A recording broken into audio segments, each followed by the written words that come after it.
AITAH for laughing in my mother's face when she said my stepsister planned my 18th birthday. A little background, my mom and dad separated when I was 6 and each went their separate ways. Of course, they had joint custody of me, but they both started new families. When I was 9, my mom married a man, let's call him Robert, who already had a daughter, let's call her Kira, who was 2 years older than me. My dad got engaged when I was 8 to a wonderful woman, let's call her Layla, who he married when I was 12. My relationship with Layla is beautiful. She has truly been a mother to me. She basically helped my dad raise me. She takes an interest in my life. She comforts me. She advises me. We have common interests and we do many activities together. She and I recently talked about the possibility of having her legally adopt me as soon as I come of age. Doing so now would be a bit messy legally because of my parents' joint custody, because, for me, she is my real mother and I want it to be official. My relationship with my bio mother, on the other hand, is almost non-existent.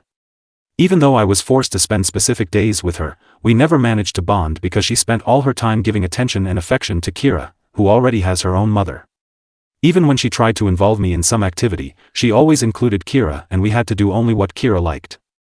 At a certain point I started to decline her invitations and often asked if I could avoid going to her on the set days, because I was almost always ignored or left aside and I preferred to stay at home with my father and Layla.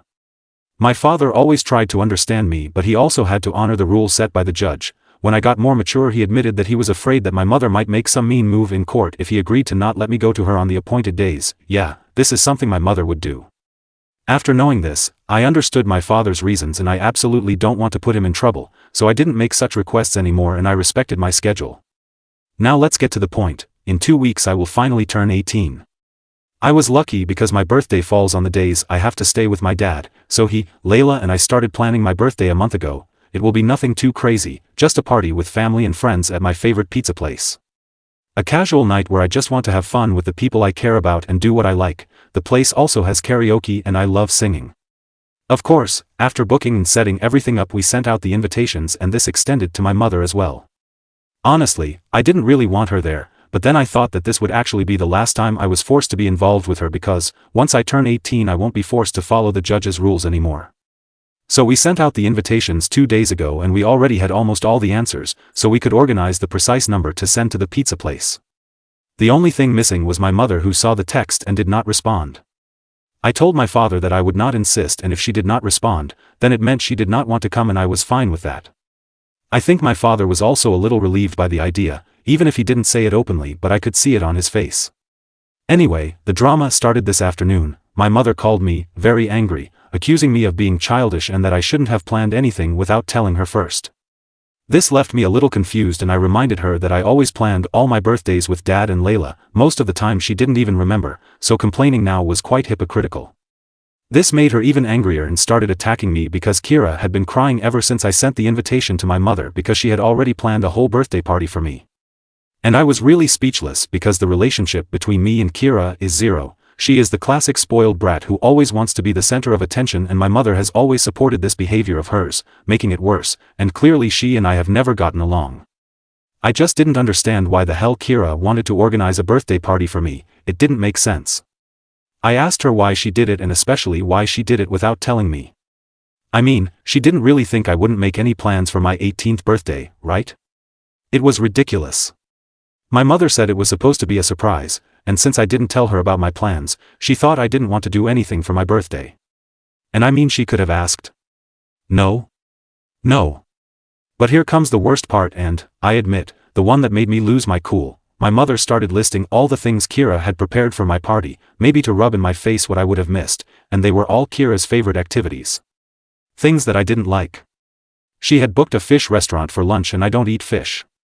Not because of some whim but because it makes me feel sick. Just smelling fish makes me feel nauseous. I'm not allergic, I had it checked, my body simply rejects it. She also booked an afternoon activity at a ranch near the city where my mother now lives where you can ride horses and well, I don't like it. I have nothing against horses in particular, but the idea of riding one or getting really close to an animal that big scares me. Then she thought about going back to my mom's house for a backyard barbecue for dinner and I just don't want to do that because I don't want to spend more time with my mom than I have to. My mother also said they had already sent out invitations to everyone, and at that point I was really speechless, but I had to ask her who she had sent them to because my friends, my dad and his family hadn't received anything. It turns out that at the party was mostly invited to Robert's family, my mom's family and Kira's friends. I mean, it was basically a party organized by Kira for herself but under the pretext that it was for my birthday. So I didn't hold back anymore. I laughed in my mother's face and hung up the phone. It was all too ridiculous to be true, come on. My dad came to me a little while ago, saying that my mom called him mad because I laughed in her face when she told me about the party they had organized for me, and he was very upset about it. He was starting to say that, despite all the feelings I had for my mom, they were trying to do a nice thing for once, but I stopped him right away and explained in detail how the party had been organized, a detail that my mom apparently left out with him. His expression changed quickly. He just said, "I'm going to make a phone call," and I've been hearing him yelling at my mother for at least 20 minutes by now. Layla came to me after learning about the situation and said that as much as she could relate to me, I was a little rude to laugh in my mother's face and hang up without explaining. For her, should have spoken out like an adult despite my feelings and sort things out in a civil and mature way. She wasn't angry, just a bit disappointed about how I acted. As soon as she left, I thought about my actions and maybe I was a little hasty, but I don't think talking to my mom about it would have helped, honestly. But maybe I could have handled it better? I'm starting to think I was a bit of an asshole at that moment. Judgment, not the a-hole. Update, 2 days later. Okay, I didn't think my post would get all this attention, whelp. But thank you all for the good wishes and words of comfort. I read all your comments and decided to follow some advice. First of all, I talked to Layla about my reaction to my mother. Layla raised me on the importance of communication and always pushed me to talk about my problems so I could solve them, so I see where her comment about my behavior came from and I understand it. But I also gave her my point of view, telling her that the situation my mother was explaining was too absurd and laughing is the only natural instinct that came to me. While my mother was talking at some point I thought, is it a joke? Or some sort of bad prank? Is she making this all up, because her bullshit was absolutely ridiculous. Layla said she understood me, and as many of you have told me, she just wanted me to understand that there will be situations in my life where I can't just laugh and hang up the phone, and she was just worried about my reaction. Anyway, we managed to clear the matter between us and I'm happy. I also talked to my dad about the phone call he had with my mom. Apparently, my mom had an excuse for everything. She said that Kira just wanted to do a nice sisterly gesture on my big day, that she wanted to share her hobby, riding horses, with me, and that she never thought my fish problem was a real problem, but just a whim, and the restaurant they had booked had made the best fish around. And that last one is a lie because, when I was little, I threw up a couple of times in front of my mom just because we went somewhere that smelled strongly of fish, so she knows very well it's a real issue for me. My dad retorted that nothing they had prepared had been done for me, that Kira had clearly planned the party for herself, and what kind of party was it for me if none of my important people were there? My mother didn't respond to this, she just started ranting that I was ungrateful and spoiled, so my father told her to go to hell and hung up the phone. After hearing this, I decided to follow another piece of advice you gave me and wrote a message to my mother. This time I decided to be mature and wrote the message in the most polite way possible. I apologized for laughing, but what she was saying was too ridiculous, so it was the only possible reaction from my side. I reminded her that she never put any effort into building a relationship with me. That she doesn't know me at all and has never cared about getting to know me, and since the birthday party Kira organized only had things that Kira liked, they could enjoy it together with their family and friends. I also told her that her invitation to my pizza party was withdrawn and she shouldn't bother showing up since she had already made it clear with the last phone call what her priorities were, and now I was going to do it too, and she was absolutely not on my priority list. I already have Layla as a mother and I can't be more happy with her. I concluded by wishing her well with her new family and asked her not to contact me again. She read the message but didn't respond, and I'm fine with that. If she were to respond, I'm sure it would just be more complaints about me being ungrateful and spoiled. Because I know that talking to her is useless, she would not understand or pretend not to understand, but clarifying things once and for all has put an end to our situation. At least on my side I had a sort of closure, and I thank you all for that. I probably would have given up and ended contact with her after my 18th without said anything, but your comments helped me understand that a firm end was necessary. For those who asked how my mom could throw me a surprise party when I wasn't with her, my dad asked her the same question, along with asking her how she could think he wouldn't throw me an 18th birthday party. My dad took it a bit personally, lol, and she said they had planned for Robert to come get me the morning of my birthday, explain the situation to Dad and Layla, and then take me to Mom's house under some pretense. Honestly, I don't know how it would have worked. would have flat out refused to go to my mother's if it wasn't our set days, no matter what excuse they would have made up, and most of all I would never have left Layla and Dad to go to Mom's on my 18th birthday. It would have been one thing if my mother and I had a good relationship, but that was definitely not the case. In all of this, the only person I don't feel like blaming is Robert. We never had a close relationship, but he was always polite to me when we lived under the same roof. He even cleared out his study so I could have a permanent room in his house when I went to my mother's. We didn't develop any stepdaughter-stepfather bond, but he always tried to be kind to me, so I don't blame him for any of this. It's likely that he really thinks the party is for me. We don't know each other well enough for him to know my tastes unless my mother told him, which I highly doubt she did. Luckily, I didn't leave anything of mine at my mother's house either. All my things are here at my father's house permanently. Usually, I would pack my suitcase when I went to my mother's with the things I needed for those days and then bring them back when I went back to my father's. I never felt safe leaving anything to her because Robert's family and Kira's friends came over often and I didn't want to leave anything of mine out in the open to strangers. Well, that's it for now.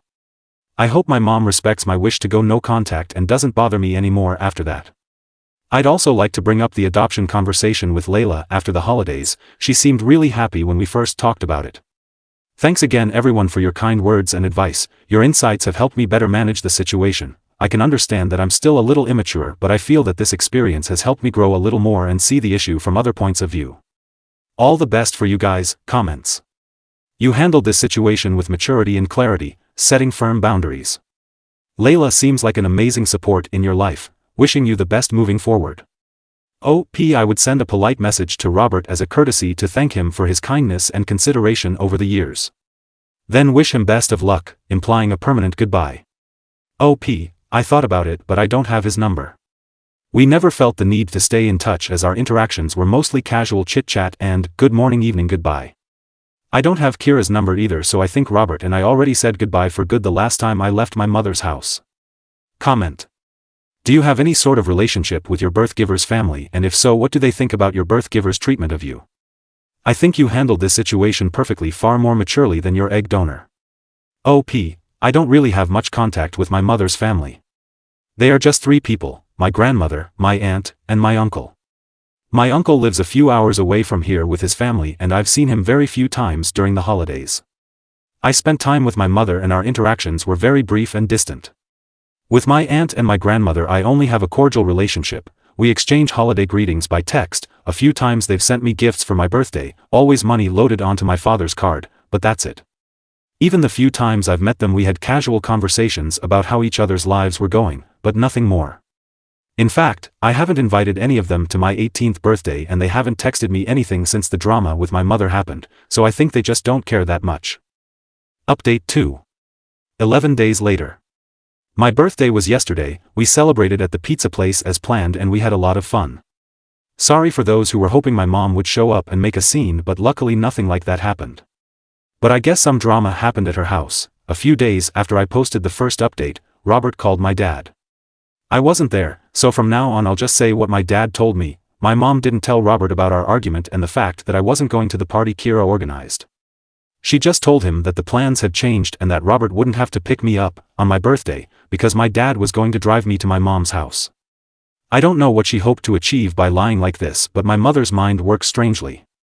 Robert didn't know it was all a lie until he picked up my mom's phone and read the last message I sent her. At that point, confused and realizing that something wasn't right, he decided to call my dad to find out what was going on and if he was really going to drive me to my mom's house. My father told him everything that had happened and why I had sent that message to my mother, also saying why I would not be attending the party and that no, he would not be accompanying me and that my mother had lied to him. Robert replied that he was sorry for how things turned out and that he really believed the party was for me. He had no idea that Kira had planned everything and had specifically chosen things that I would never do. He also said that he would take care of it and to say goodbye to me. A few hours later my mother called me, but I rejected the call and permanently blocked her number. I don't want to hear anything more about her and her dramas. I didn't know exactly what happened between her and Robert that made her call me again after days of silence, and after I told her not to contact me anymore, but I could only guess. My mother doesn't work, she left her job after I was born and never went back. Robert is the only one who brings money into their house, so he was the only one who could have paid for everything Kira had planned for the party. I imagined that when he told my father he would take care of it, he meant that he would cancel everything or not pay for the party. This theory was confirmed just yesterday morning. I received greetings from my aunt and grandmother, like every year, and they also sent me a nice sum of money as a birthday present. After the birthday message, my grandmother also added that she was sorry that my party was cancelled but that she understood the reason after Robert explained it to her. So yes, Robert did cancel everything and he even told everyone why. This must have pissed my mom off a lot, I guess lol. Anyway, my dad read my grandma's message and suggested if I wanted to invite her to the party we were having that night. I was hesitant because, as I wrote in a comment in the previous post, we don't have a close relationship at all, but then I thought that there would be nothing wrong with having her there. She is still my grandma, after all, and it's not like she's ever been mean to me. So I replied to the message and invited her and she accepted. It wasn't bad having her there either, to be honest. She even participated in karaoke with me and we had fun. We left the pizzeria late, so she slept at our house and this morning she even made us breakfast. I don't know if our relationship will change after this, but for now I'm happy like this. It's nice to finally have a grandmother even if I had to wait 18 years for this moment. Thanks again for your advice and words of support, and also for those who sent me private greetings the past few days. Sorry I didn't reply to everyone, but know that you all warmed my heart.